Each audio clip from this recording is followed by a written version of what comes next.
One, two, three. Assalamualaikum warahmatullahi wabarakatuh.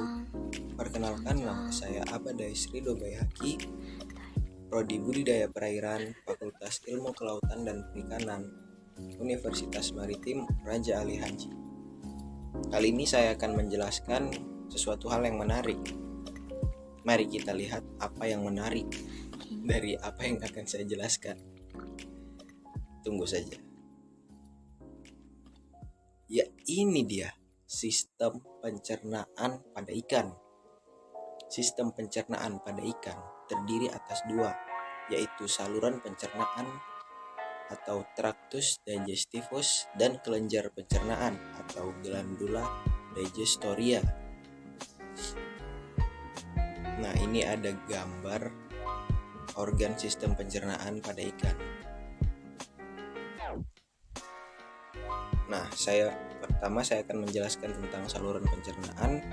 Saluran pencernaan terdiri atas mulut, rongga mulut, faring, esofagus, lambung, pilorus, usus atau intestinum, rektum, kloaka, dan juga anus. Ini bagian-bagian penting ya. Pertama ada mulut. Bagian terdepan dari mulut adalah bibir. Pada ikan-ikan tertentu, bibir tidak berkembang dan malahan hilang secara total karena digantikan oleh paruh atau rahang, seperti pada ikan Familiscaridae, Diodotidae, dan Tetradontidae. Di sekitar bibir pada ikan tertentu terdapat sungut yang berperan sebagai alat peraba. Mulut terletak di ujung hidung dan juga terletak di atas hidung. Rongga mulut.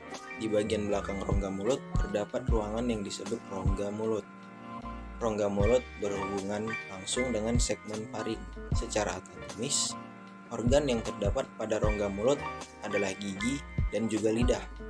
Permukaan rongga mulut diselimuti oleh lapisan sel permukaan atau epitelium yang berlapis. Pada lapisan permukaan terdapat sel-sel penghasil lendir atau mukosit untuk mempermudah masuknya makanan. Di samping mukosit, di bagian mulut juga terdapat organ pengecap atau organ penerima rasa yang berfungsi menyeleksi makanan. Faring, lapisan permukaan faring, sama dengan rongga mulut, masih ditemukan organ pengecap sebagai tempat proses penyaringan makanan.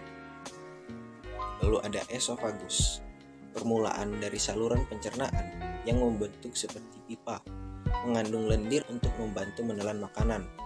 Pada ikan laut, esofagus berperan dalam penyerapan garam melalui difusi pasif, menyebabkan konsentrasi garam air laut yang diminum akan menurun ketika berada di lambung dan usus, sehingga memudahkan penyerapan air oleh usus belakang dan rektum atau proses osmoregulasi. Lama ya.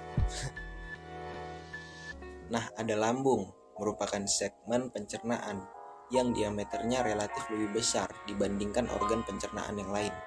Besarnya ukuran lambung berkaitan dengan fungsinya sebagai penampung makanan.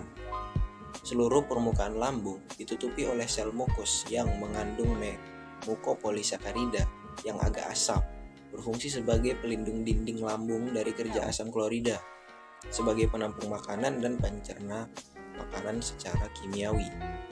Pada ikan-ikan herbivora terdapat gizzard atau lambung khusus berfungsi untuk menggerus makanan atau pencernaan secara fisik. Lalu ada pilorus, merupakan segmen yang terletak antara lambung dan usus depan. Segmen ini sangat mencolok karena ukurannya yang kecil atau menyempit. Lalu ada usus, merupakan segmen yang terpanjang dari saluran pencernaan. Intestinum berakhir dan bermuara keluar sebagai anus, merupakan tempat terjadinya proses penyerapan makanan. Lalu ada rektum, merupakan segmen saluran pencernaan yang terujung. Secara anatomis sulit dibedakan batas antara usus dengan rektum. Namun secara histologis, batas antara kedua segmen tersebut dapat dibedakan dengan adanya katup rektum. Lalu ada kloaka, adalah ruang tempat bermuaranya saluran pencernaan dan saluran urogenital. Ikan bertulang sejati tidak memiliki kloaka, sedangkan ikan bertulang rawan memiliki tersebut. Lalu ada anus, merupakan ujung dari saluran pencernaan. Pada ikan bertulang sejati, anus terletak di sebelah depan saluran genital. Pada ikan yang berbentuk tubuhnya memanjang, anus terletak jauh di belakang kepala berdekatan dengan pangkal ekor. Sedangkan ikan yang tubuhnya membundar, posisi anus terletak jauh di depan pangkal ekor mendekati sirip dada. Nah, lalu ada kelenjar pencernaan. Kelenjar pencernaan berguna untuk menghasilkan enzim pencernaan yang nantinya akan bertugas membantu proses penghancuran makanan. Apa-apa saja organ pencernaan makanan, yaitu hati. Hati merupakan organ penting yang mensekresikan bahan untuk proses pencernaan. Organ ini umumnya merupakan suatu kelenjar yang kompak, berwarna merah kecoklatan.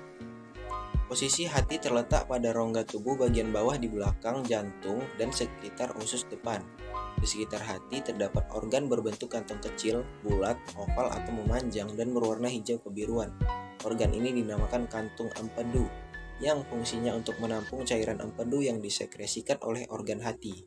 Secara umum, hati berfungsi sebagai tempat metabolisme karbohidrat, lemak dan protein, serta tempat memproduksi cairan empedu.